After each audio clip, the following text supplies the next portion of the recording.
In today's live stream video, I'm going to discuss with my guest his reselling business, including how to increase your ASP or average selling price. He'll share his tips and strategies to help make us more successful and profitable resellers. Every Wednesday at 7 p.m. Eastern, I have a live stream, and I usually interview another reseller and have them share their tips, tricks, and techniques to help make us more profitable and successful resellers. If you're interested in reselling or you are currently a reseller, then you're in the right place. I'm going to pop in the chat. I see a few people have come over already. Going to say hello to a few people, and we shall get started very shortly. I see Randy is here, my moderator. Thank you, sir. I appreciate you being here and helping out. Bobby, JT, and the Cap Guy, or Cap Guy and JT, I always get that backwards, is here. Lisa C., appreciate you being here. Maggie Doodle, the Thrift Shop Fashionista. Always good to see you, Maggie. I hope you're enjoying the weather down the Jersey Shore. So anyway, guys, the chat should be filling in very shortly. My guest today is Cha Ching King, Scott, and I'll bring on Scott and have him introduce himself. And I'm sure a few of his followers will be joining us very shortly. So I'm looking forward to an entertaining and exciting and interesting show. So let me bring Scott on and have him introduce himself, and we shall get started. Hello, sir. All right.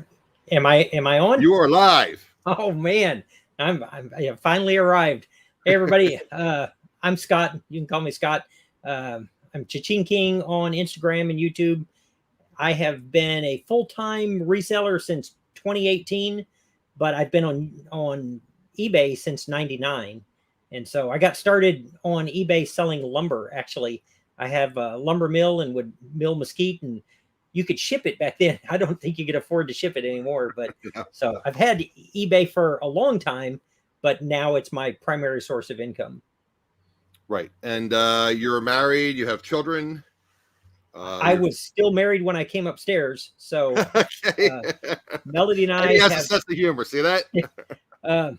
Melody and I got married, gosh, a long time ago, 89. Okay. And we started dating in 85. We have one child. He's 25. Still waiting to see if we like the first one before we have more. Okay. And that's pretty much it. Okay. And you told me you're about an hour south of the Dallas-Fort Worth area. We're outside of Waco. We're northeast of Waco and southeast of Dallas. Okay. And you said you live in a very small town, and you were superintendent of schools in that town. I was. Population in Penelope is 181, and it really is a small town. So I don't know who's heard the story, but I'll give you an idea how small the town is. So I'm in my office at the school one day, and there's a ruckus outside, and that should be enough to tell you that it's a small town because there was a ruckus. And so I go outside, and there is a heifer loose in front of the school. Heifer meaning a cow, correct? A cow. Okay. Here's how small Penelope is. I'm a suburb of a city guy, so I just want to. The town is small enough that all of my kids recognize the heifer. And they knew really? They knew where it was from? Yeah, they knew which kid it belonged to. Wow. I went and got a kid named Johnny out of physics class and told him he had to take his cow home. So that's incredible. Yeah. So yes, I live in a small town. So we'll get involved a little bit later as far as sourcing, guys. But again, I always tell you guys, and I know sometimes I sound like a broken record, but everyone has different sourcing opportunities. We're going to talk about Scott's sourcing opportunities. Again, he's in a very, very small town. So we're going to learn how he has kind of overcome that and was able to source and different opportunities that he has. In addition to, we're going to talk about I like to call it the meat and potatoes. Rachel's isn't here, so there's no vegans or vegetarians in here. So I call it meat and potatoes. So we'll get in a little bit about how you can increase your average selling price. So again, that's very important. Everyone has different philosophies on how they run their business. Some people are in the business for the fast nickel or slow dime, and some people want to sell a lot of lower priced items, and some people want to sell medium to higher priced items and sell less of them, therefore increasing their average selling price. So, when I went back and Scott is generous enough to been on a couple other reselling shows where he was interviewed, and I got some information from what Scott was all about, and we did my pre-interview, and so I wanted to talk about that. I figured Scott's the expert, and again, him being a superintendent, he's kind of analytical, and I want to get a little bit into the researching and how you decide what you're going to sell and how you can raise that average selling price. So I'm just going to talk to Scott a little bit about his reselling business. I'm sorry, did you want to say something? No, you're breaking up on me pretty bad, so I'm just trying to catch enough to where I can respond. Okay, I can hear you fine. Yeah, I'm sure it's on my end. Okay, well, Scott had told me, since he's in such a small town, the internet is not great. So bear with us, guys. So we got a good picture. So hopefully you can hear us. Okay, so I'm going to get into your reselling business. Can you hear me okay now? Yes, for the most part. For the most part. Okay, I'll try to talk slowly because, like I said, I'm from the Northeast, so I talk quickly. I try to slow things down a little bit. Okay. You told me that you're currently selling on, I believe, on eBay, and you also do Poshmark and Etsy. Why are you on those particular platforms? And maybe you can tell us a little bit about the various platforms and why you sell on those platforms. So, once I decided that I was going to retire and do this as my primary source of income, what I didn't want to do is put all of my eggs in one basket. And so, where if all I did was eBay and anything went wrong, all of my security, all of my financial security would be wrapped up in one entity that I don't necessarily have control over. So I originally started Instagram because I didn't know anything about Instagram. I started it just to have another platform to sell on. And that's not really, I don't sell anything on there. And then we added Poshmark and eventually we added Etsy.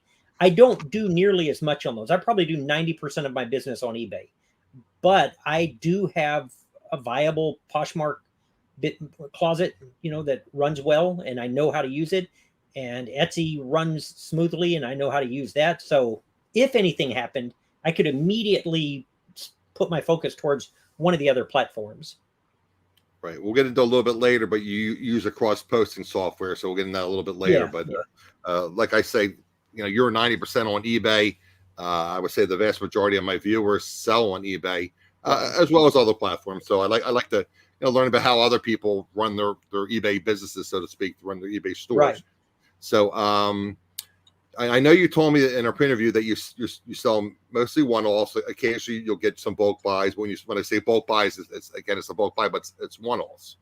So and your specialty niches are vintage clothing, and what else do you specialize in? Well, I mean, I'm really more opportunistic than I am that I have a niche. My focus on vintage is because I can find it. There's a lot of old people around me. There's a lot of old places. So it's what I can find. But I also have, like right now, I probably have a doll collection with maybe 1,000 dolls in it that I've been selling. Wow. And so I started learning about dolls, and so I'm way more opportunistic than I am pigeonholed. So I enjoy learning, so it doesn't matter to me to a great degree what I'm studying. And it's not just me, it's also my wife. And so a lot of times we'll bring in something that she has a particular interest in, when we get a unique opportunity. Right. And I know you said back in the day you did some storage lockers, correct? Yes. Yeah. I used to buy storage lockers all the time. And then the TV shows changed it. Everybody thinks they're full of gold and jewels and guns, and they're not. They're full of a lot of work. Yeah, and I've recently started buying a few again, which have been good. I've got some good ones. But it hasn't been a big revenue for me. They're a lot of work, but a big part of our business isn't just finance. Our business plan isn't all about maximizing our dollars. A big part of our business plan has to do with helping the people around me and the people in my community and other resellers. And so when I can buy a storage locker, as long as I can make a little bit, like something, then the rest of it, I give it all away and get it to other resellers who may not have had the ability or for whatever reason to get the inventory. So we give away a lot. Right. Well, we'll get into that a little bit more later in the show, because that was one of the things I want to talk to you a little bit about, about giving back to the community, so to speak. Now with the advent of the pandemic and everything, I know 99% of the auctions went online. I understand that created even more issues as well. I guess they're getting get back to more in person now. Is that something you've seen to your advantage or disadvantage, or what happened with that? No, I mean, because the way I look at it, we are all playing by the same rules. Mm-hmm. So if everything goes online, as far as like storage lockers or estate sales or whatever it is, they went online for you too.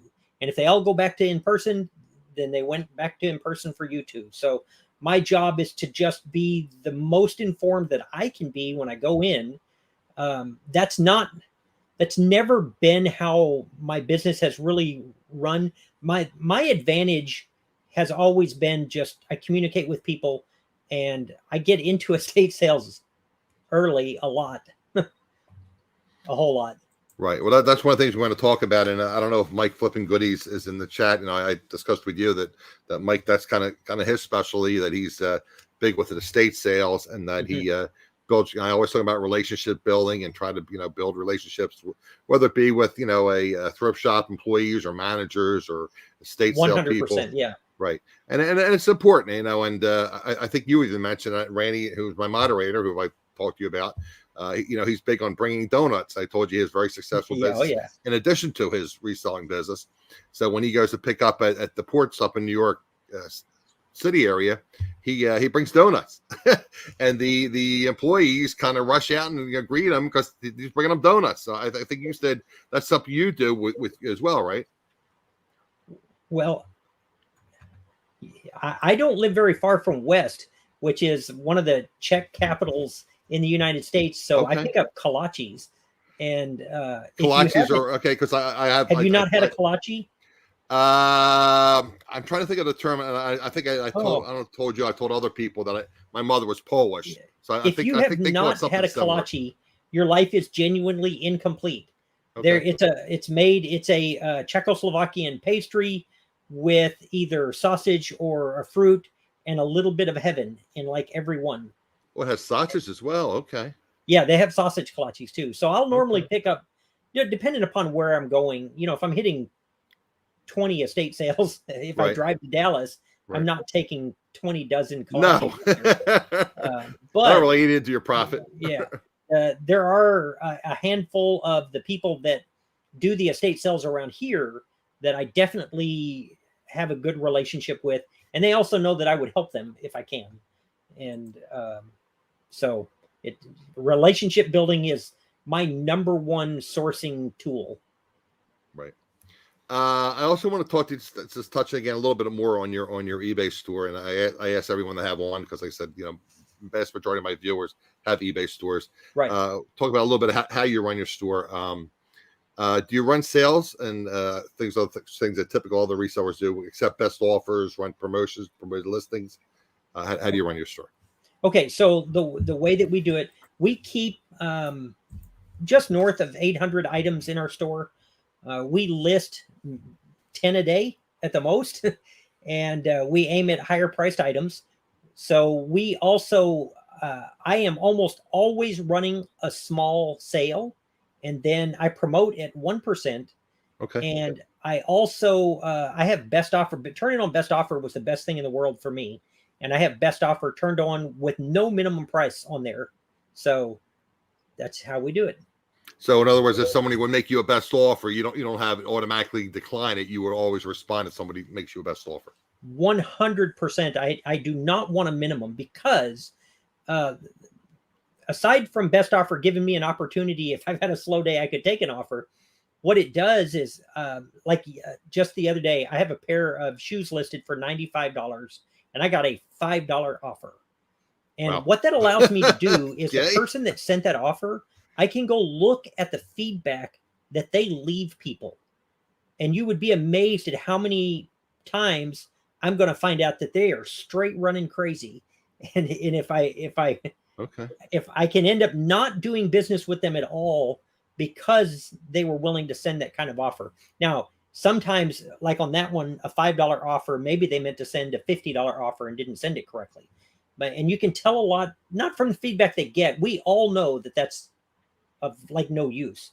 but the feedback they leave people is very telling as far Okay. as how easy they're going to be to work with. Well, and again, and I don't claim to be the be all and the end all, but the thing allegedly with eBay and the algorithm, Cassini, is when you respond to offers and you have that back and forth. Apparently, it triggers Cassini and helps with your ranking, so to speak. I don't know what your thoughts are on that, but allegedly that's what happens. I know that for us, the best offer for me, being able to look at a customer first before I do business with them, is a huge benefit. But our business just got better with best offer turned on. And part of that is because I price on the high side. Right. And I don't mind sitting on an item for a long time if I'm truly aware of its value. But with best offer turned on, I at least I have the option, and I get a little bit of insight into the customer. Right. The sale running, all of them together, I try to do them where I'm still the one in control, so I'm not running a big, because if you can try it and see, if you run a 50% off sale, you're going to get offers that are 50% off of what the 50% off was. I don't think I want that. I just get too frustrated if I did that. So I run a small percentage sale so that it does that. The 1%, I'm not convinced the promoted listings do anything yet. Either way. So I have 1-day shipping if that matters. I mean, right. We don't have anything in Penelope, but I have a post office, and I'm the only one. There you go. So I go in every day, and they know me, and sometimes they'll send me a text and tell me that I have a package down there or something. Like the post office send you a text. That's the advantage of being in a small town. yeah. Like you have no idea. Like I have one time I was going to West, which is about 12, 15 miles from me, and a package had been delivered wrong, and they asked me if I would drop it off on my way. I was like, this is a little town. And it's not just a post office. UPS, if they don't know somebody, they know that I know everybody. And UPS has brought me packages before to my house and said, can you find him? And I'm like, I got this. Can you find this where this package goes? Yeah. Tommy, my friend, thank you for joining. And Tommy always says Tommy is a great reseller. And again, I talk about this all the time, guys, and I'm not blowing smoke. Due to my health issues, I have not been able to move. I got to declutter and pack. And with the pandemic, I didn't want to have people in my house. So anyway, I'm hoping things will get slightly better health-wise and pandemic-wise. Fingers crossed. But anyway, Tommy's in Delaware, and Tommy is an excellent reseller. He makes some great points. He says, because that's the YouTuber's pipe dream. If it was the case, people use eBay's auto decline when get traffic, or people like me who don't use best offer should be totally suppressed, right? Again, everyone's entitled to their opinion. Tommy, again, is big about doing promoted listings. Plus, Tommy, I think you were doing whatever the recommended rate was plus 3.5, and it works for him. And again, everybody has different opportunities and different ideas. But again, I think Tommy is 100% accurate in that, I play with what works for me here. Right. But as far as me being positive, that's the right way. Oh, I couldn't even, I think what people need to do for when they watch somebody on YouTube is to listen and see, is there a nugget of gold in there for them? Is there something that works for them? Because one of the things that I don't do that everybody says that you should is free shipping. I don't do free shipping. That was one of my next questions. Yeah, okay. I don't. And how about free returns? Do you offer free returns? No, I don't. Okay. And it isn't because I don't think it's a good business decision. The reality of it is it bothers me so much that it made me genuine, because I've tried it and I hated it. Like it just stuck in my craw. And the thing is, I'm not building this business for Adam or Tommy. It's for Melody and I, and it has to work for us. So when people watch the things that I put out, because I try to put out a lot of tutorials for new people, and I hope that I say it enough, is that, man, there are suggestions. And when you build your own business, it should fit you, not me. And so Tommy's exactly right if that's what's working for him. The best offer for me really helped, but it helped me get insight as far as whether or not, I don't know how much of it impacts the business. You know what impacts my eBay business more than anything is when I'm listing. If I'm putting new stuff up, I get more sales. You're putting up unique, valuable, and you take good pictures. You have good descriptions. Again, that kind of crosses all resellers. Yeah. If you have good items at competitive pricing, Right. and with a good description, a good title, that helps you sell. And again, you have to list on a regular basis, and that I do know. Yeah. That I do know, and I don't think anybody can argue Yeah. about that. If you don't list on a regular basis, I mean, if you have very unique items, you'll sell. But if you don't list on a regular basis, you're not going to sell. It's as simple as that. Yeah. Yeah. I mean, you got to. There's no shortcut. You're going to have to work. So. Right. Hello, Yard Sales and Dreams. Thanks for joining us. Appreciate you being here. Good to see you. Yeah, so you got to work it like anything. It's your business, and everyone, like I said, everyone has different opportunities and different theories. And again, I told you, and I say it at every show, and I might as well say it again because I have a superintendent of school or a retired superintendent of school here. I come from a family school teacher, so I like helping and educating other people. Right. And again, I don't say I have all the answers. I don't say my reseller guests have all the answers. But if you can take little gems, little nuggets from what they say, and apply that to your business, then we all benefit. Again, if it works for you, great. If it doesn't work for you, fine. But my at least my personal opinion is every show I do, I learn one or two new things, and I if I can apply it to my business, I do. If I can't, I can't. Right. So right. And that's why I do this. I think that's the key. I really want to help. And I shared a little bit with you before we started. So I didn't start with a silver spoon in my mouth. And if I can get an opportunity to help somebody, and I really do think online reselling is a way to do it. Right. But every business model doesn't need to look the same, and nor should it look the same. If you live in an area where you have a lot of access to multiples, where it's not a high percentage profit on each one, but it's very easy to list and you can get a ton of them and turn that 20% profit, you don't want to copy my business model. That would not, you'd fail at it. And because it wouldn't, all of them, there's so many people out there trying to help. You just pick out the pieces that work for you, apply them, and stick with people you think that are genuine. So yeah, I am curious about the people posting in the chat about the promoted listings. I tried it the first couple of weeks, and I had terrible success with it, and of course it was new to eBay, but it was new to me, so it could just as easily be user error. Do you use it? I do, and what I usually do is I usually like 3, 4, 5%. Well, I use that. I meant the promoted plus. Oh no, the pay per click. I do not use that. I don't know. I'm sure some people do it.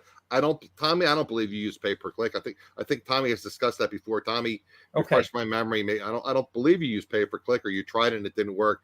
But again, everyone has different thoughts, and this is kind of what Randy's saying here, and this is how I feel. When you lose the ability to learn, you lose the ability to dream, then you are dead. That's exactly right. Yeah, and again, and I always say every day I learn something new is a good day.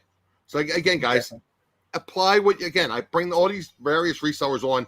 Everyone has different skill sets and knowledge and techniques, and if you can apply what they're doing in your business, great. It'll help you make more money. If you can't apply it, I understand that. That's just the way it is. Everyone has different sourcing opportunities.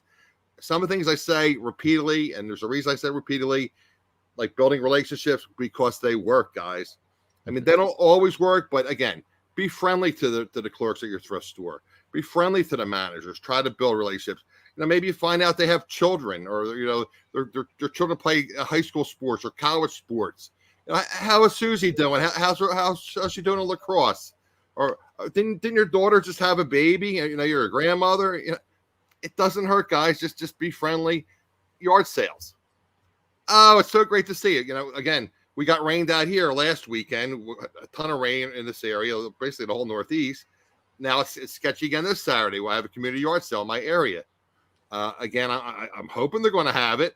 But again, approach the person and said, wow, this rain kind of stinks, doesn't it? But at least we got the yard sale, and you guys are hopefully going to make a lot of money, and we'll be successful. So again, it doesn't hurt to be nice. I always say hello, and again, early bird catches the worm. I always get there at least 20 minutes early because you get all these resellers beating you to the punch.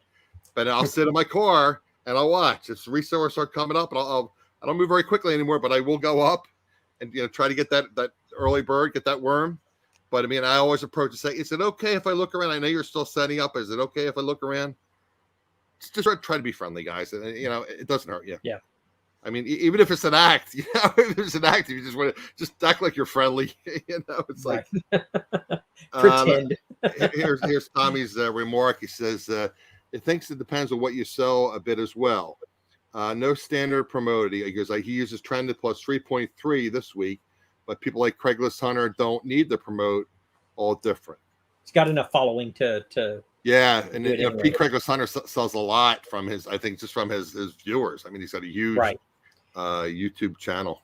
And we list such unusual stuff that a lot of times I don't want to promote very highly because I a lot of times I have the only one anyway. So I don't know. I will continue to play with it until I'm done, until I'm not doing it anymore. So I told you this Randy guy is a smart guy. Because when I look at a suggestion that someone promotes that I think is stupid, I sit back and try it. And sometimes I find I am the stupid one. Don't be afraid to try something new. Yeah. Again, if it works, it works. If it doesn't work, again, I'm going to bring another quote, guys. Nothing ventured, nothing gained. But, maybe it doesn't apply to your business again. So try to learn from my guests, guys. And if you can use it, great. If you can't, I understand. Everyone has different opportunities. So let me get into a little bit more. By the way, do you? I'm assuming you send. I shouldn't say that when I assume. What happens when you assume? Do you send offers to watchers? Is that something that you do when you're starting? I do. I send offers to watchers. Okay. What has your success been with that? Well, I think it's good. I mean, one is it remember, because I'm doing low volume, and so and I've got some higher priced items, and so if I've got something that's been sitting for a while and it pops up that I've got a watcher, and because sometimes I price an item because I really like it, and I price it like I like it, and I may like it more than anybody else. So if it's been sitting there for 5 or 6 months, then I might send out an offer that I wouldn't have run a sale price on it, individually, because you can't control it to that degree. But so yes, I send best offer out. I do all of the things that they have in small measures, where I'm still the one in ultimately, as much as possible, in control of the price of the item. And it varies. Last year, our average sale price was $82. This year it's less because the sales that I've hit have been, the one I wound up in last year was a game changer, and I haven't hit that same type yet. Again, I will. It's just a matter of time. But in between, I will have some lulls. We're probably back down around $50. Right. Now, what has your experience been? I guess on the other. I guess you said you saw 90% on eBay. What has your experience been on Poshmark? And you said you do okay on Etsy. You said because as long as it's vintage, you can sell clothing, you can sell all kind of things on Etsy. What has your experience been on Poshmark and Etsy? Oh, so on Poshmark, I actually had Poshmark first. And Poshmark I started with because I bought out a boutique. I bought the whole thing, and we gave away probably 90% of it. But I had some women's clothes that I thought would do well on there, and it turns out if the clothes are clothes, you could pretty much list them on Poshmark anyway. Sure. And vintage actually sells pretty well on Poshmark too. The last couple of months, Poshmark has been dead for me. Okay. Now we'll share the closet if Melody or I think about it, but we are not sharing that closet 3 times a day. I'm not sharing anybody else's closet. Right. I don't know that makes any difference in there. It doesn't make any difference. I don't have, I just don't do any of that. So, we list things and I let them sit pretty much like I do. Now we do send out Melody pretty much is the one that takes care of that. We'll send out the offers on Poshmark. When we have an opportunity to do. As far as Etsy goes, I really like Etsy. It's slower sales because it's got a fewer people, but the prices are generally higher for items. And there are some things that you can sell on Etsy that you may not want to list over on eBay. As there's some companies that are really, really militant. Exactly. That's a good word for it. I like to keep it, G to PG rated. Militant's a good word here. Absolutely. But Crystal sells on Poshmark. Katie and Vicky, Rosie does some work for Katie and Vicky, guys. I'm sure most of you probably know who Katie and Vicky are in the Las Vegas area. They had a reseller convention, so to speak. Right. But, I had Kenny and Vicky on my show many moons ago, when I actually when I went out to eBay Open the first or second time, I think it was the second time I went there, I actually live streamed. They had a suite in the the Luxor, so I live streamed from my phone. It was really cool. It was really neat. It was hotter than heck in there, but anyway, it was interesting, and I had Kenny and Vicky on my show. So, Crystal, I'm going to reach out to Kenny and Vicky. It's been a long time, and going to reach out to Casey, the Rockstar Flipper. Casey, if you're watching, you got to come on the show. It's been a couple years now. I also had Casey on from the eBay Open. Yeah. So that was a neat opportunity. And again, guys, and I try to keep a spreadsheet, but Yard Sales a Dream. If you can share your name in the chat, I would appreciate it. I try to keep a spreadsheet. The reason I'm asking is you are in Kentucky, and my understanding is Kat, the Nurse Flipper, is having a meetup, and that you're kind of sort of your area. So I was curious if you're going. I was going to bring that up in here because I know everyone has different opportunities, and Kat's having hers next week, and I know a couple other resellers are having something out in the I think the Arizona area. I believe it was a Brian, or it was somebody or maybe it was Jimmy, that's going to be going to another reselling meetup, and I know Johnson Cincinnati Picker does it. Speaking again, that kind of jarred my memory because they have a meetup in the Cincinnati area, and Pete Craigslist Hunter is good friends with John, so he always goes there. So one of these days, I have a newer SUV, so I may take a trip out and try to go to Cincinnati. I don't think it'll be too long of a ride.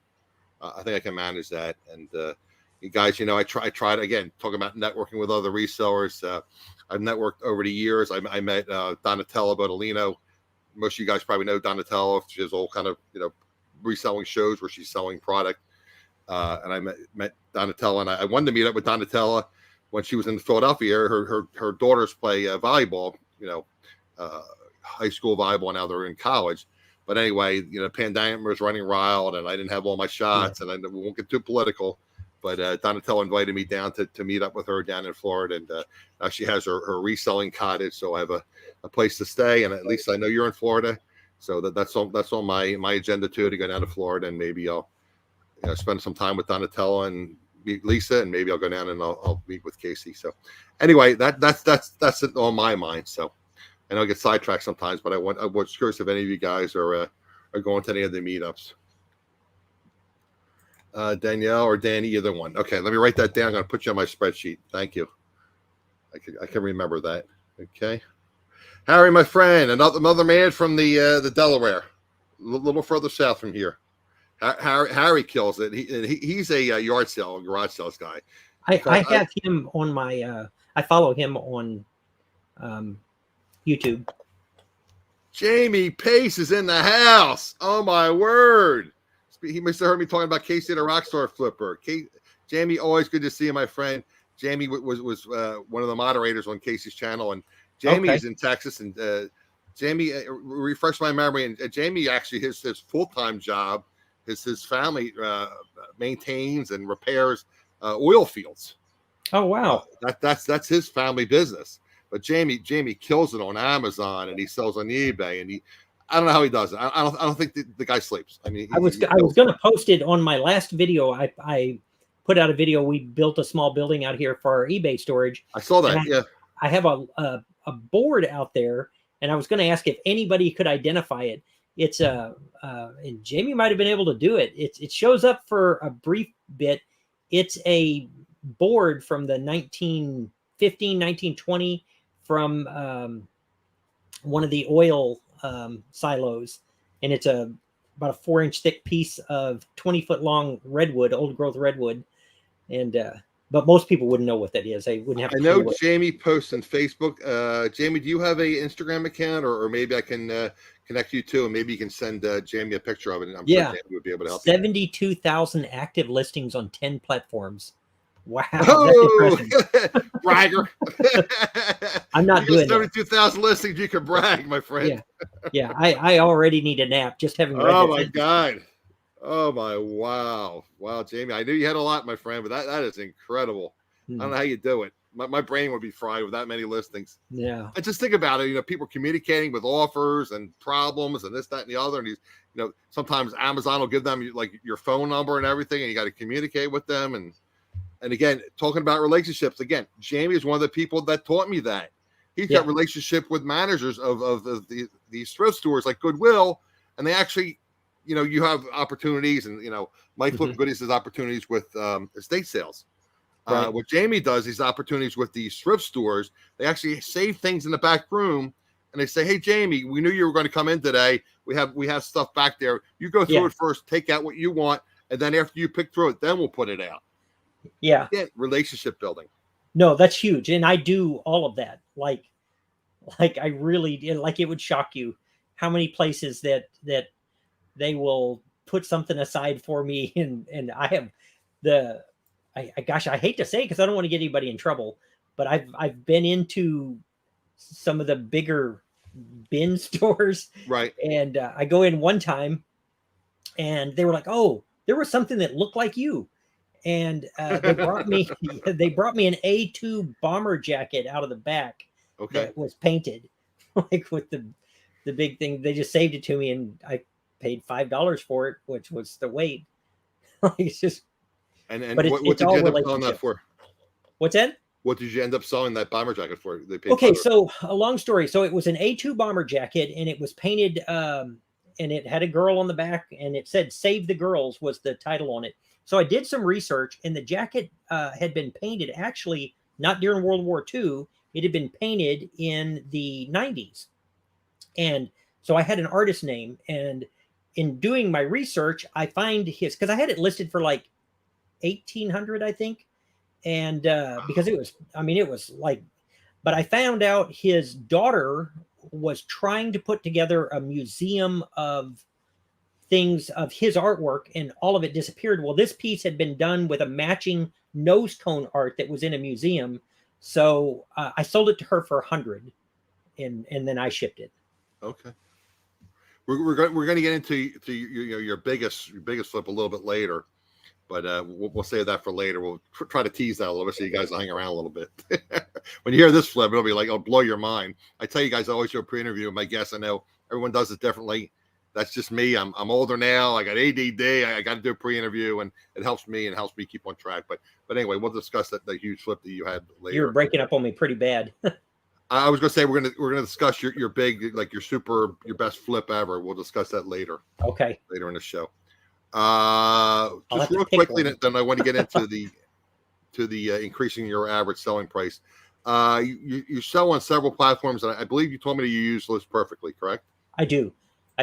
We use. I wouldn't have ever cross posted without it. For me, I always felt like if I'm going to cross post, then cross post everything, and or cross post a lot, where every time something sells, you're assuming that it's cross posted. Mm-hmm. And so once I had a program like List Perfectly, the time when it's really easy to cross post. Now, I don't do it the way List Perfectly wants. I think it works better if you list to List Perfectly and then share from there to the platforms. I list on eBay, and then we pick the items and share those with Poshmark and Etsy from there. And Melody normally does it. We're taking care of her parents. And so her parents live about an hour and a half from us. And when Melody's there, she can't really list. She obviously can't ship, but she does do the cross posting. And when things sell, she will help me make sure that we've taken them all down off the other sites and all. So right, that's kind of again, guys. I don't have a huge store. Again, that's my goal is to ramp up my listings and things. And so I don't cross post currently. I mean, at least I don't have an app that does it. But that's one of the issues is with the cross posting apps is that they don't notify you all the time when something is sold, and if they do notify you, you can't. There's not like an app version. So if you're out thrifting or something, you can't remove it. You have to go on a laptop or something to remove it. Right. Yeah. I mean, it had my understanding of it to meet with the platform rules is that if they were to completely automate that, then it would no longer meet their acceptable rules. Okay. So, I mean, it has to be manual. Has to be manually done. Okay. So, because I know that some of the apps I do believe that they do remove it. Do they? Yeah, I don't. I Yeah, don't. yeah. I have I, experience with one of them, so right. I think Mike told me that. I always say Spotify. I think it's Spotify. It will automatically remove it. it But could be. I don't know how often it does it. But Yeah, I know like List Perfectly doesn't. Vendu doesn't. So it's something that you have to have right. know that it was sold, and then you have to manually, like you said, manually remove it. Yeah, yeah. We do it manually.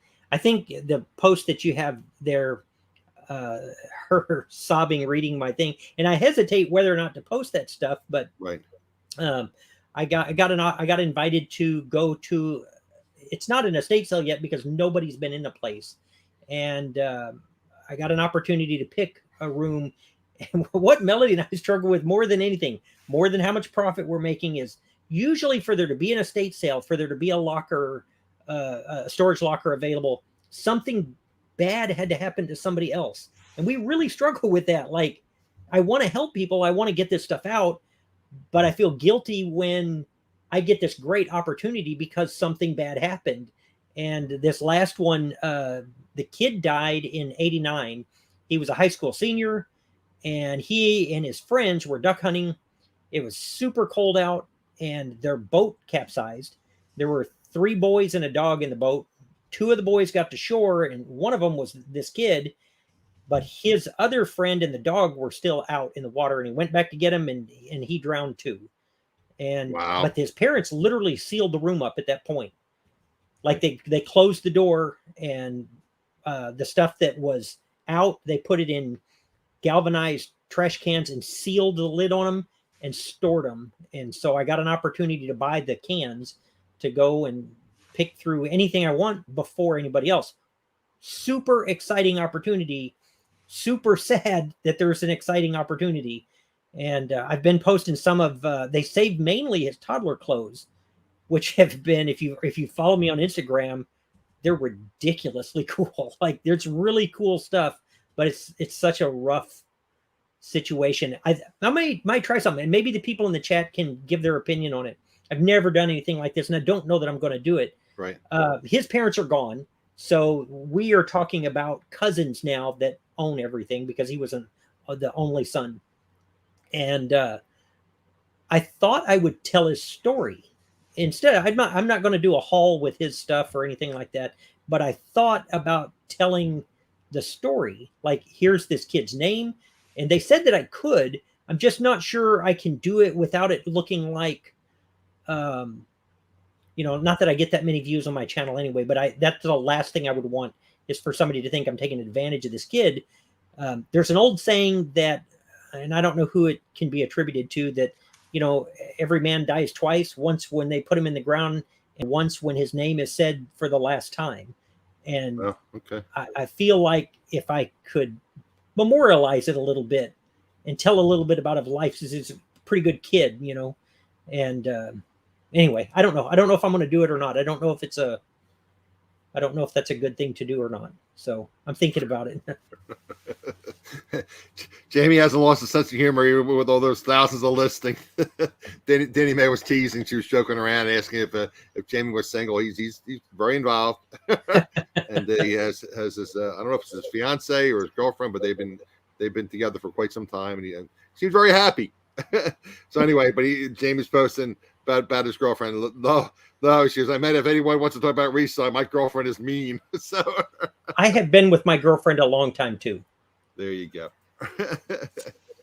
All right, so let's get in. Like I said, the meat and potatoes. I have a couple other things I want to talk to you about, but the chat actually is filling up pretty good right now, and we have about 5 people from Texas in the chat right now. Uh-oh. They must have known you were from Texas. They're all showing up.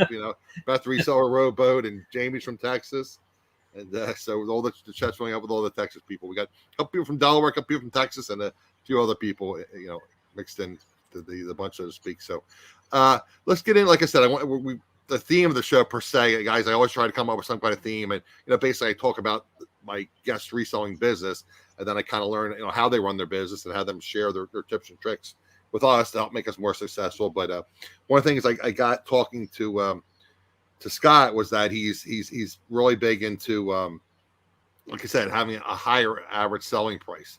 So we had discussed this a little bit earlier. You had talked about using relationship building in that process. You told me research is also vital in your reselling business. Why don't you tell us a little bit about how you increase your average selling price, and maybe talking about relationships you have with the locals as far as getting access to before they even do their estate sales. You do like basically a private pick, and then where do you do your research, and what are you looking for when you do that? So 100%, I always try to develop relationships. I think that if you're going to develop relationships, at least for me, I'm really the only one I can speak for, is I try to do it from a genuine standpoint. If I can help them, then that's the best way for me to get in early. So if a real estate person, I always say real estate, if an estate sale person knows that if I go in and I see something that's a value that they're going to miss, and a lot of times that's vintage clothing that I know better than most of the estate sale people, and they know that if I see it and it's worth $1,000, I'm not going to buy it for the 8 or 20 that they would have got. I'm going to pay a fair price for it. And so most of the opportunities I've had have come from that, where I'm willing to help them if I make $0, and they know that. And so I get opportunities to go in where I can make some money, and generally I can make them more money too. And so, you know, the best example are the doll collection that I mentioned. I got a call. This was in 2020 when Melody was like, she let me go to one more garage sale. I'm not kidding. She was like, that's it. Because our parents are both, you know, my mom is older and her parents are older. And she was like, you can go to this one. It was right here near me in Hubbard. And I go over there, and the guy had some lingerie out there, but from like the 50s. And he said, everything's $1. And so I get to talking to him. Everything's $1. And I was like, okay, first of all, you're way underpriced. You're way underpriced. Because I mean, one of the first pieces I pulled out was worth $100 all day, every day. Wow. And so I said, let me show you how to list it, and you can make a lot more money. And I did. And so he called me back a few weeks later, and and I thought I was going to his house to look over his stuff to help him get stuff listed. And when I got over there, the room was full. Like, he's got an enclosed 2-car garage part of the house. It is full of clothes. And there was like 32 pieces of Double D Ranch, including leather jackets, all the stuff. And that was the cheaper stuff in the room. That was the cheap stuff. And he didn't want to list it. He said he had listed some stuff and hated it. He hates listing. He hates eBay. He hates shipping. And he said, I just want to sell it all. He gave it to me for $300. And I got home and I was going through it. Well, it turns out that was what it was, is they were cleaning out this house of a lady that he had taken care of for 20 years. And they were throwing this stuff away. And he just wanted enough money that if she wanted an ice cream cone or something like that, he could go get it without clearing it with attorneys. But I ended up buying all the clothes. And then when she did finally, that sounds terrible. When she passed away, the house and all of its contents probably wasn't worth $2 million. And so her stepdaughter, the contents was worth $2 million. Yeah, but keep in mind, it wasn't enough money to move the needle. So the lawyer got it. Like, the daughter didn't even take the stuff. And so I ended up dealing with him to buy like the dolls and the other closets that I had not bought, because she saved all her clothes from like the 1950s forward. And they had way more money than she had. A car collection. I'm going to show you something if I can turn this without messing my whole life up. Well, I want you to see the other wall here. You see the dashes? Yes.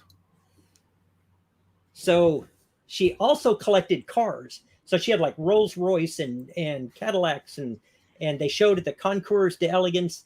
So like her clothes and things like that, nobody cared about. Her doll collection sold in 2015 for $2.5 million. Okay. And so when I got the opportunity to buy the remnants of the doll collection, which I don't know anything about dolls, like, at all, but I knew that her stuff is better than my stuff. And so I bought the doll collection that was left, and it was about $1,000 at the time. And of course, they were worth tons of money, like just ridiculous amounts of money. But the whole opportunity came about because I was willing to give up my own free time and help this guy. And he knew, and it wasn't so that I could get in. I didn't know that would ever even be an option. Like I had no clue the extent of the estate, first of all. Like I had no idea. And if I had helped him for hours and hours and hours and days and got nothing out of it, I was okay with that. Because I've been given enough. I've got way more than I deserve. And the opportunity came about because of that. So here's how I raise my average sale price. Okay. So I buy everything that I can get. So like her clothes, I bought, there was probably 6 loads like that would fill a truck, and I would cherry pick it. You know, I'm picking out the pieces that are $200 and up, and then I give away the rest. I don't charge anybody. I did do some mystery boxes, like, but I gave them free and I paid the shipping. So that way, if they're not happy with it, like, hopefully they don't hate me. You didn't cost you anything. And I give away every single thing that I can. So like you basically went, like, again, you build you have relationships because you're a small town area, right? And you have relationships and friendships with these people, and they're hesitant to bring estate sale companies into the property because they don't want strangers in the property. That's right. So you had a relationship with his family. You went in and said, "Look, I'll buy everything," and then you basically just took out what you thought was very valuable, and you donated it to charity or other resellers. Is what you tell me. Sometimes you'll give it to other resellers. Say, "Look, this is not worth me selling it, but you guys can make money reselling it. So I'm gonna literally give this to you to resell." Exactly. That's exactly what we do. This is an unusual man, people. There's a lady that lives near me that she's got 5 kids, and her they don't have a whole lot, and but she works hard. And let's see, I guess almost a year ago she was in a car accident and was impaled on a sign, went through her midsection and then pulled out the side. But like she's still working. Like she's still working. Okay. And so like she is going to be at my house probably next week, and it's not stuff that isn't worth selling. I don't give that away. Nobody, if it's not worth selling, you donate it to charity or what's worth selling, something. But like I'm a lot of the items that she's going to get, she'll probably get $50 for. You know, so how I raise my average sale price is if I buy in bulk. If I get an opportunity like a storage locker. If you watched the last storage locker we got was insane. When I paid $600 all told for it, and I probably pulled out $800 to $1,000 worth that I've already sold, and I got myself a new sewing machine out of it. But I gave away everything else. I did make profit on it, but I think other people will make more than I did. But that's a part of our business plan. That's what we're doing. And I still have tons of stuff because I buy a ton of stuff. I get opportunities to buy stuff that you're not going to get in there because this is a small Czech farming community and they don't know you. Right. And I don't know. I've never felt like I can give away too much. Somebody asked how many dolls I have left. I probably have 500. So 500 left. Wow. $500 left. So. And what would be the average list? I mean, I guess there's an average list price. What would the $100, $150? What was? No. A lot of the ones that are left, I will probably end up giving to somebody because they're going to fall in that $25 to $30 range. Okay. But here's the thing: you don't know. So her doll collection had I'm looking right behind me. There's a doll that I haven't identified it yet, but it wouldn't shock me if it's worth $1,000. But it also wouldn't shock me if it's worth $15. So I have to, a lot of what she collected that I have left are the folk art dolls. So you picture a lady who her whole life had, her dad was one of the originators of Humble Oil. I don't know if you've heard of that or not, but no, I'm sure Jamie has. If there's people in the chat, her dad was one of the original executives of Humble Oil. Her first husband had steel mills in Spain and Mexico City, and her last husband, because first one passed away, he was one of the original doctors at Scott and White Hospital in Temple. and there weren't kids. There was one stepdaughter, and so all this money came to a point, and Okay. and it was old money married old money, and then married. She was older a money. collector. Yeah. And she could buy whatever she wanted, Sure. and so she didn't buy it just based on whether or not it was expensive. She bought it based on whether or not she found it pretty. And so they're not all high value, but some of them are really high value. We said So, the take my I time. guess the higher value doll sold for, what do you say, over $2 million, correct? Yeah, there's a book about her doll collection called Only Child. She was an only child, and her dad bought her a doll every week for his entire life. And Wow. if you saw the dolls, he wasn't running into Walmart. No. He wasn't cashing in. Money was no object. It wasn't like, yeah, I think, oh, I'm not going to spend $20 on my child for a doll, right? I probably have, I have copies of her book here, but I don't know where it is right now. So you have to be careful, because two of the dolls that we had, they were really more like carved wooden figurines. They were hammered together. They look like, I mean, I think I could make it. Like, Right. I taught 5th grade, and I think a lot of my 5th graders could do it, except they look cool. So you could tell they were something special. Melody found them, and they were made by a Mexican artist named Jimenez. And one of them brought like 560, and the other one was like 490. And so we just have to take our time and be careful. She had a ton of Mexican art. Okay. And as a result, I've fallen in love with Mexican art because I have so much of it here. So you basically need a hookup to help you do the research on Mexican art. I mean, you need someone that's familiar. Well, so I bought the doll collection getting close to a year ago, and now I'm probably the guy you call. Okay. And Melody, I married somebody smart, so she knows a ton, and we're having fun. But as we get closer to having gone through the dolls enough, eventually, even if there's something in there that's $1,000 doll, what's the worst thing that's going to happen is somebody else makes $1,000 on it. I've made so much more than my initial investment that I'm not going to lose. Like, right. Let it benefit somebody else. So is that kind of, I mean, again, guys, I tell you, everyone has different opportunities. Again, Scott's in a smaller town. He knows pretty much everybody. I mean, talked about the heifer coming into town, and everyone knew whose heifer it was. I mean, okay, all right, I never heard of that story, but I mean, I guess it happens in small towns. But I mean, how do you increase that? Is it because you have the opportunity and you really of course dive deep into researching things? Sure, research adds to your sale price when you get collections of things. But the other thing that happens, picture this: I brought home 1,000 dolls.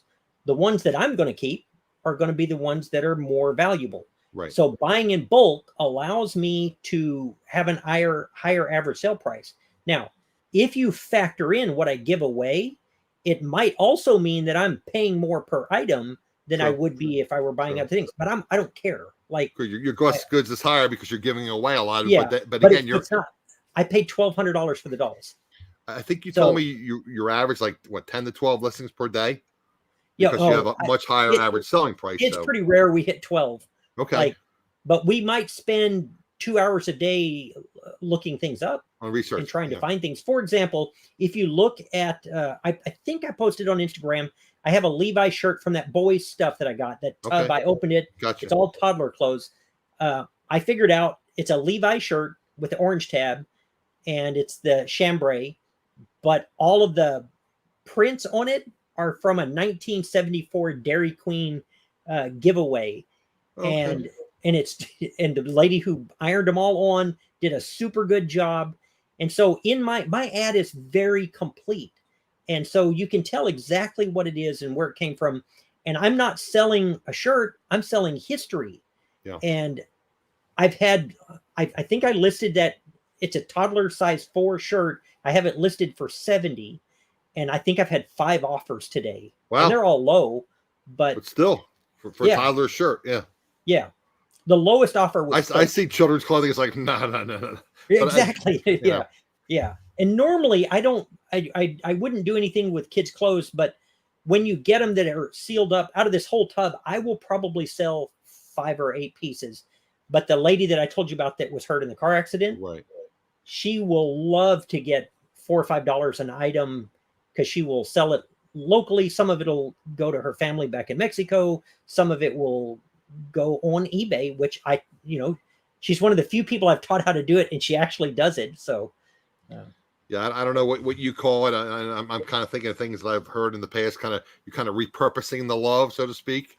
absolutely. I know what you call it, but I mean that's kind of what you're doing. You're saying, okay, this person needs help, and I want to sell things that are $80 and above, but there's plenty of stuff she can make $25 to $50 on, and I'll just give it to her and help her out, and basically you're giving back to the community. I would give away. I will never wind up rich because I would give it away before I got there. Right. Like I am rich. I have everything. I have a house. I'm not homeless. I've got enough to take care of I take care of my mom. I take care of my in-laws. I've got enough to do all of that, and I still get new socks sometimes, so that aren't even thrifted. And you have a reselling job, which affords you the opportunity, like you said, if you have issues with your in-laws, health or whatever, or your parent, your mother. I think you said your mother. You have opportunities. You can kind of set things aside and say, okay, I need to go help. I don't work a set 9 to 5, so to speak. Yep. I guess when you're a superintendent, you probably work like 9 to 12, but that's a little different. It is more hours than I can express. Like, I don't know how to tell you how many hours a superintendent is. Right. I still work a ton of hours, but the time is flexible. Exactly. So, think about this, so like as soon as I got out of the house as a kid and I started in college, and then as soon as I finished college, I started teaching. Right. And then I kept going to school until I, got the master's and the superintendent certification. School went on most of my adult life.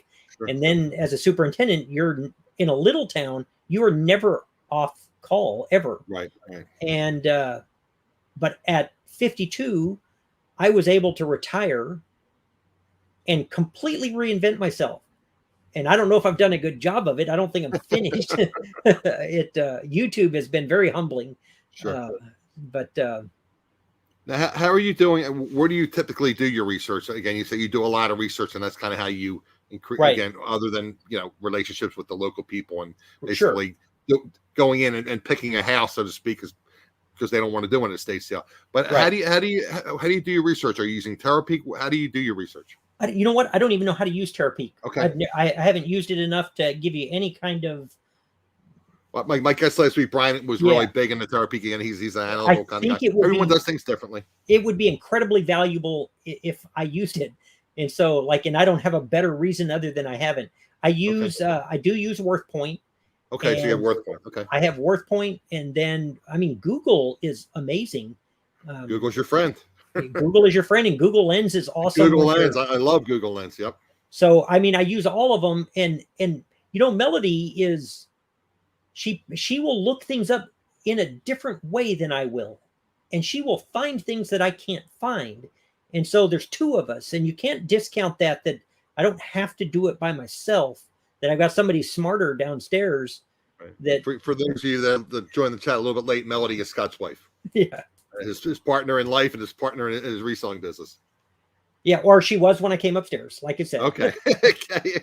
She may have taken this opportunity to load the rest of the dogs. I don't know about that. And head south. Okay, so you're using WorthPoint, and I guess I'm sure you're using eBay as well. You're checking sold. Yeah. Oh yeah, of course. And what's currently listed, and that's kind of how you do that. Right. Mm-hmm. Okay.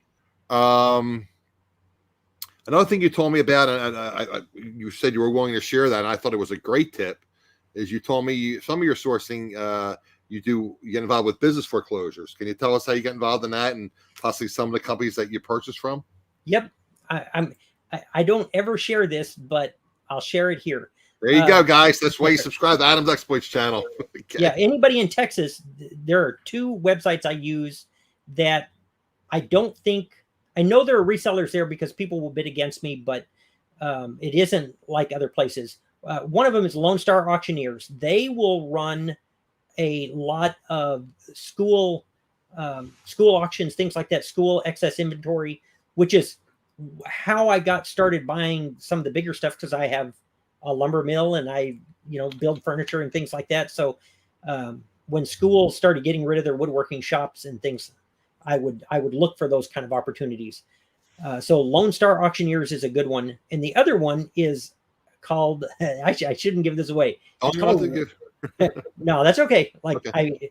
What's the worst thing that's going to happen is I don't get a lot that I wanted, and I've got an avalanche of inventory anyway. Okay. It's called Rosen Systems, ROSEN Systems, and they're in the Dallas-Fort Worth area. Okay. And even if the people in the chat are not in the Dallas-Fort Worth area, if they look at the website, you need to find companies like that near you. And so what they do is they do a lot of the court-ordered bankruptcy auctions. Gotcha. So Six Sight was a great company, great people in the Dallas area. They made hunting clothing, hunting gear. You mentioned that to me before, yeah. Yeah, they just did not survive the pandemic. It's as simple as that. It just killed them.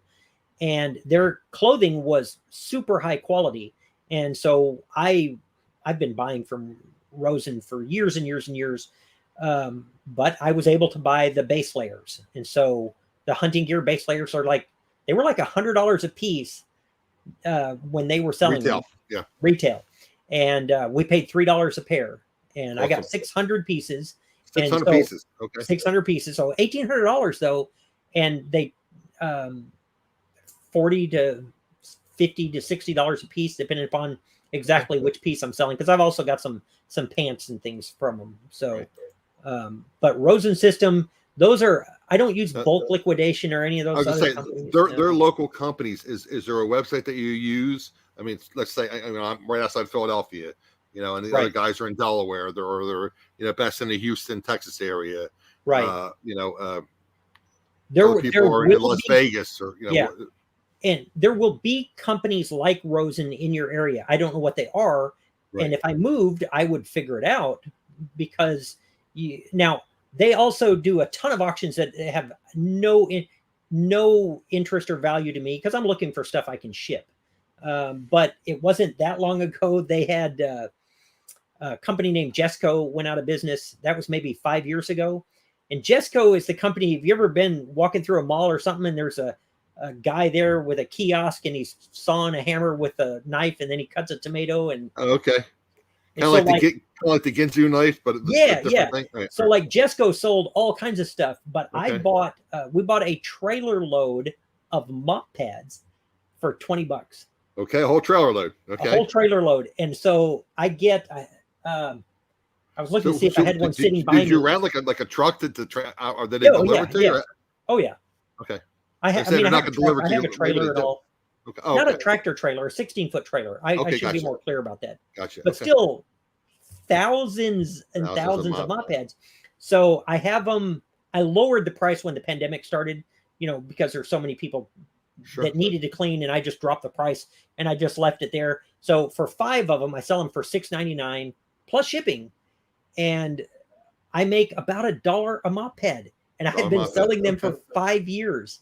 I think it says I've sold like 2,000 different times I've shipped them out. So every time you sell that every time it goes off, I make about $5. Okay. And I've sold. I'm sure you have that down to a science to pack in whole 9 yards, right? Oh yeah. 5 of them weigh 7.8 ounces. Okay, there you go. In the bag. So but that's the kind of stuff we're looking for. Is one time a vacuum cleaner place went out of business. One of them was a company called Enmon, ENMON, and they sold leather goods. So they sold wallets and conchos and stuff like that. And I bought thousands of belts, thousands and thousands of belts. Are expensive. I'm in the market for some belts, and leather belts are super expensive. I not for me. Well, not for you, but I'm saying resale. I mean, if you go on Amazon or even eBay. I think I gave away probably 1,000 belts. Wow, it's probably not an exaggeration, but we probably sold. Hopefully, you're paying it forward. It's going to come back to you in spades, and you'll be blessed for doing that. I mean, the fact that I can be on Instagram, and you saw you were trying to tell me how to do something. I don't have a clue how Instagram works. And I why anybody follows me there or why they watch my YouTube when I'm still trying to figure out, what I'm doing. Yes, it all comes back to you, and I've been blessed to be way beyond my share. Right. So, yeah. Okay, so that's something, guys. And again, we're all looking for opportunities. That's something that I guess I always say Google is your friend. So research, would you say like business liquidation companies, so to speak? Yeah, and the first thing that's going to come up is it's going to be like bulk, the Yeah, you don't want bulk. BULQ, and No, all of that no. kind of stuff. That's not what I'm talking about. Right. You're going to have companies local that will do court-ordered bankruptcies and things Right. like that, and then it's just a matter of waiting for the right inventory that you would be interested in, and you're going to have to buy in bigger quantities. For us, that's not a big deal. I've got the little building that I just built. Right, but you have your reseller shed or whatever. Yeah, I forget what you called it, but I'm going to give away everything that I can't sell. So, so I know there are some in the Philadelphia area, but I mean, I'd be wanting to travel. I mean, once you get this, up and running, we want to travel up to, New York area, New York City area. Right. I'm sure, between, Pennsylvania and New York area, there's in South Jersey area, there's plenty of companies that do that. It's just a matter of researching and finding them. I know there are auctions in the area, but a lot of them are like basically they're doing liquidation or selling furniture, that kind of thing, which I don't want to sell. Right. Yeah, I don't either. I don't. For us, I still want it to be fun, So, absolutely. And if there's an opportunity for me to learn stuff, then it will probably be fun. Okay, guys, we're going to have a couple more things I want to talk to Scott about. And again, guys, I remind you every show, we're talking about Scott's Instagram and Scott's YouTube channel, and again he kind of comes from a teacher's background. I was never a teacher, but like I said, my mother was a teacher, my father was a teacher, my sister was a teacher, so I kind of come from that environment, so to speak. So that's kind of why I'm doing that. Again, it costs money to do this, and I always ask you guys for help. If you can help me out, be appreciated. If you're learning something, and again, I have buy me a cup of coffee, PayPal, etc. But again, I always list my guests, whatever social media they want me to share. So again, I have Scott's YouTube channel. Again, he does a lot of educational type videos. I also have his Instagram as well in the description of the video, and we'll discuss his social media at the end of the show. But again, what I really wanted to bring up is if there's any questions you guys have for Scott, put them in the chat. And again, guys, I encourage you guys to chat amongst each other. So if you have a question for Scott, I ask you to put like a capital Q in front and maybe a few question marks after. Just makes it easier for me to spot that there's a questions for my guests. So anyway, okay, so that's kind of how you built relationships. You basically do self picks, and you buy in bulk, and you also buy from these liquidation auctions. That's kind of how you've kind of raised your average selling price. Although you said with the mop heads you're only making a few dollars, but again, that's something that turns over on a regular basis. Yeah. But it was one listing. Yes. And I'm probably close to $10,000 in profit. There you go. So, I mean, that's not bad. Not bad at all. Yeah. One thing I would ask you too was you and I had spoken in the pre-chat, like a large slip. You had told me about FFA, Future Farmers of America jackets. Why don't you share with the chat?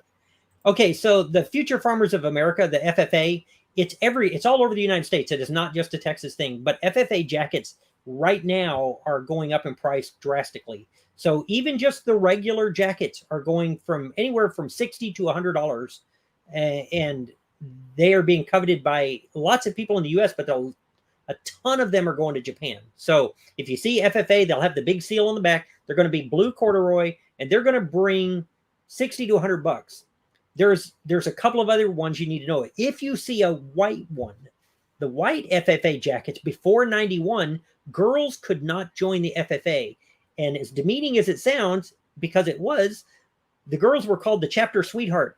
Sometimes they were called the chapter queen. And a lot of times they didn't get the white corduroy jacket. But the white corduroy jackets are $400 to $500 now. Wow. And I think you'll sell it as fast as you can get it listed. So again, you don't have to be in the Texas area per se, but you have to be like kind of like in a farming community area. No, I picked them up. I haven't found the queen one or anything like that, but I have gotten FFA jackets in Minnesota. Oh, Minnesota. Well, I don't know how much farming is Minnesota, but again, I could be ignorant. I don't know. FFA is national. Right. FFA is national. Right. If you find the blue corduroy and the pockets have the yellow dart on them, those are going to be back to like the 1930s, and those are going to go $1,000 to $1,500. And so, holy moly. Like, I love finding and it's FFA jackets are like one of the fastest things you can sell. Penelope, where I was superintendent, this little bitty town is a big time FFA school. And it's one of the reasons I know as much. Our ag teacher is a lady, and I think she's the best ag teacher in the state. And we, I guess it's probably been 2 years ago now, out of Penelope School, which had less than 200 kids in the entire school, we had the state FFA president. Wow. So, and that's anybody who's part of FFA or knows what I'm talking about will realize what a big deal it is. But FFA memorabilia and the jackets and things like that, big time money, and they're going up. Okay, so I did put that in the chat, guys. So if you want to copy and paste it in a document, or you want to write it down, but again, that's something I definitely wrote down. I'm going to put it on my phone. I made a video for it. Like, I don't think anybody watched it other than my mom, but hopefully some of the people in the chat will go and watch your video, because especially for you people that are in farming communities or in the areas, there's opportunities there. Absolutely. So we had talked about, and again, I'm going to ask you, and I always ask my guests, it's just kind of as another question I typically ask my guests, but I think we actually discussed this a little bit earlier. But you're a big fan of Google Lens, and I always ask my guests, is there any unusual apps or websites that you use in a reselling business that we may not be aware of? I think we kind of covered that, but is there anything else that you use? As far as unusual, things that you may use that maybe other resellers may not be aware of. I think we kind of covered it, but if you haven't, I think so. I mean, we use WorthPoint, and when I got into the dolls, which were, and this lady's clothes, which were so much higher price points than, I didn't know any of the brands. Like, hit an exclamation mark in the chat if you know who Helen Yarmack is. I mean, like, these are things I didn't know. And so WorthPoint helped me a ton with that, and it's helped with the dolls, and I've definitely, you think about it, with any of those, whether you use that one or a different one, one item can easily pay for your entire month. I was going to ask you, and again, and guys, and I'm not going to say that, but there's opportunities if you happen to know somebody, wink, wink, that has WorthPoint. But what is that WorthPoint now? What is it a monthly cost now? I don't know. Ballpark. You don't know? Okay. Like $1 million.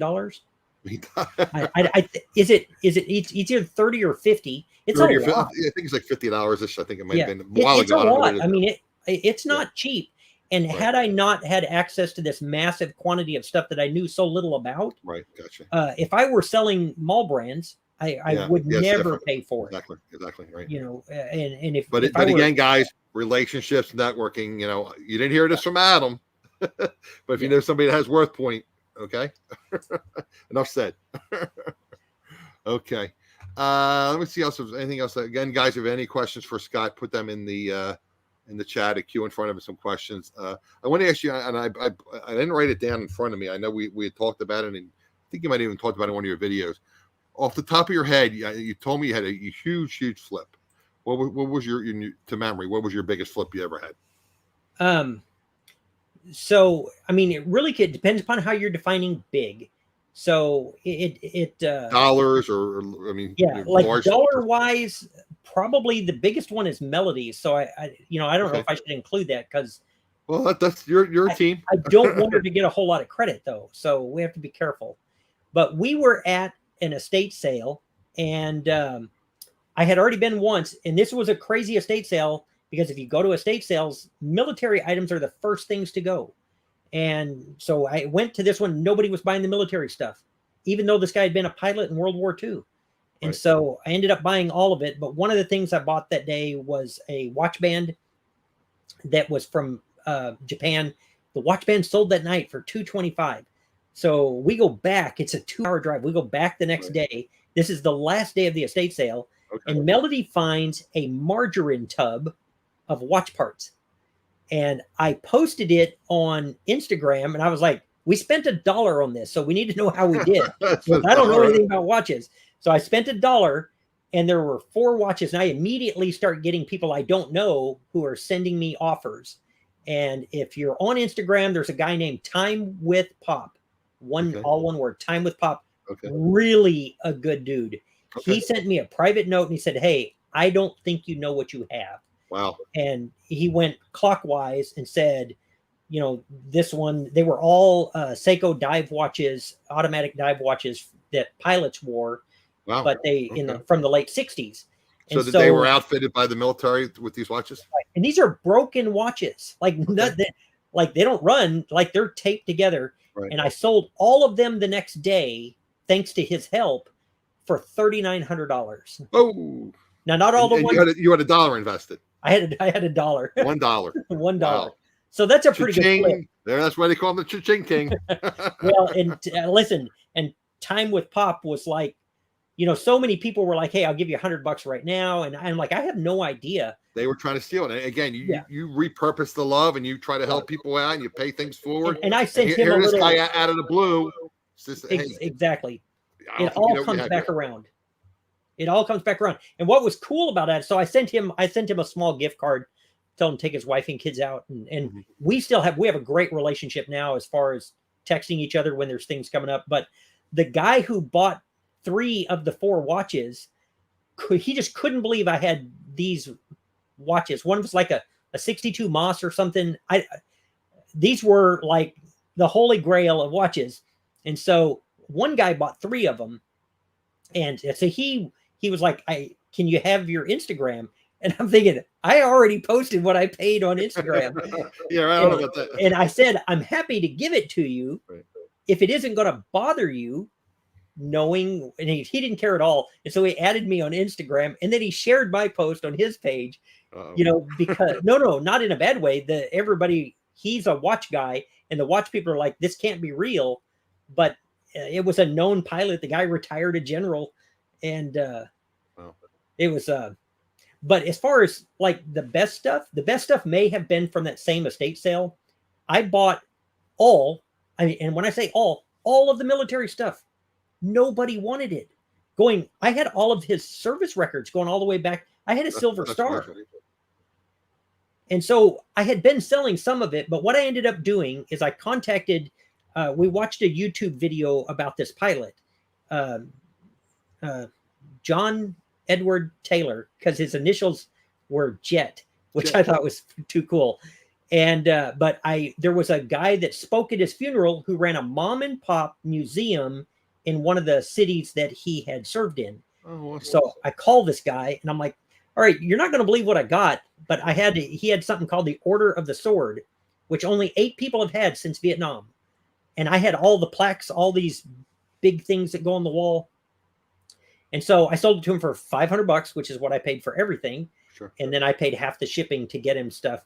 But I sent him 200 pounds of military memorabilia because this stuff belonged in a museum, not on eBay. So maybe that's why we found the watches. Maybe that's why Melody got those. I don't think you can give away too much. Yeah. So maybe like you paying it forward came back to you. I think it does. Okay, guys. So again, the man is an educator, a former educator. I mean, he's still educating people about reselling. I hope. He's passionate about that.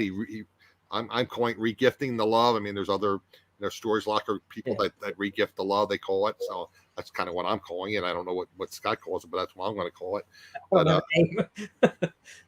But anyway, Scott is obviously a very intelligent, very knowledgeable reseller. He's very charitable. And again, guys, I always tell you, I always list, and we call it a collaboration when I bring my guests on. They kind of help me promote my channel. I kind of help them promote their channel. So again, Scott's YouTube channel link, and also his Instagram is in the chat. In the description of the video.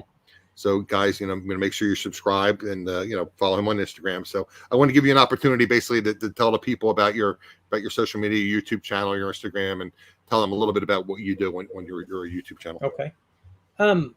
I honestly, with the social media, I really want to help. Like, I think reselling is just this tremendous poverty breaker. And I know that there's people that struggle, and they're trying to figure out, how can I make it next month? And if you're willing to do the work, I really feel like there's ways to turn this into something that can make a difference for you. And I just want to help. And so, shoot me messages, and I try to answer every question. I love it. I love the whole reselling thing, and I still have a ton to learn. So I'm watching a lot too. But if I can help, just let me know. I don't know what else to say. I have a bunch of people on Instagram, but it's not I don't monetize it or anything. I do YouTube, but you don't want to figure that out per hour. Well, again, and you're doing YouTube to give back to the reselling community. I really am. It's funny when you think about it. I did get monetized about a month and a half ago, and somebody had posted like, gosh, this guy just likes to hear his own voice, and he built YouTube just to support his eBay page. The worst thing I've ever done for my eBay sales is start a YouTube channel, because it takes so much time. It's a lot of time. Even doing my live stream takes me at least 3 hours a week just to do a live stream. Let alone if I was doing recorded videos, which I want to do eventually, and editing things, it takes a lot of time. And you can be doing reselling things, and you're committing that. I hate the sound of my voice to YouTube. Eventually, of course, I would decide. I want to share this with you. You may not even be aware of this. I tell you, I follow a lot of these YouTube creator shows. There's something now, and again, my brain fog is failing me, but there's something now where you actually can, there's super chats for live streams, but now when people create a video, do a recorded video, you can actually send them basically a tip through YouTube. I forget what it's called, but it just started like a month ago. So it's something that you can actually tip the person for on a video as opposed to a live stream. I would be lying if I said that I wouldn't. I would love it if I just made a ton of money.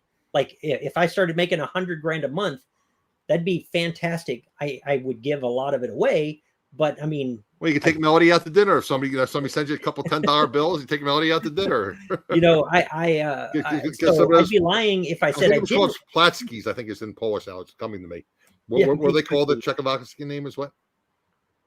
I didn't hear what you said. I think it's called Platskis, or what they're called in Polish, the donuts. What are they called in Kolaches? Kolaches. I think it's Platskis in Polish. Now popped in my brain. I got a lot of things. Kolaches. So and I love YouTube financially. It's a drain on your eBay, but that's okay. Like, I mean, I have enough to do what I need to do, but yeah, the main thing, if you're asking me about social media, just let me know if I can help. Like, that's the big thing. Is if okay, so they can reach out to you through your email is on your YouTube channel in your about section. I mean, I don't know if my email's on there. I'm good on Instagram about responding to people. Okay, so guys, if you have questions, contact Scott through his Instagram account. Even if they don't follow me, like if they don't want to follow me, I don't care about that. Like, right? And I've never had a super chat because I've never done my own live. Right. Like I said, now there's an opportunity for you to tip the videos, but they can just as easily help somebody else out with it. Tip more the next time you go out to eat or something. Right. I don't want people following me just so I could make more. I want to make more, but I want to make sure I earn it. And so, yeah. Like since they he sees you in other chats and lives, and you have good information. Maybe it was Cat or Tommy, can't remember. Okay. I don't know. Okay. Yeah, I'm glad he didn't say he's making it all up. No. So anyway, guys, I mentioned earlier again, if you can help me out defray some of the costs. I mentioned that earlier, but I did want to remind you guys that I always talk about Randy has a great business, and he sells some really neat stuff. It's FASIG.com. I tell you guys, Randy sells, coffees, teas, old-fashioned candies that guys, some of you are close to my age. I call them like the penny candies. He sells all that neat stuff from our childhood. So if you register on Randy's site, FASIG.com, you put AE next to your name, and Randy is kind enough to pay me a little commission. So again, it doesn't cost you guys anything. So again, it helps me out. So if you're getting value from this, and again, I tell you guys, listen to my guests. If you can apply what they told you about to your business, so be it. You can make some more money. That's great too. So anyway, guys, I always have this similar thing I say that time is your most valuable asset. So again, I'd like to thank Scott for his time, and also those of you here for the live and watching the replay. And again, guys, please don't forget to leave a thumbs up before you leave. And if you're getting value out of this, subscribe, and you can also leave a comment. It helps drive traffic to the channel. Appreciate you guys. Super. See you again next Wednesday at 7 p.m. Eastern. Take care now.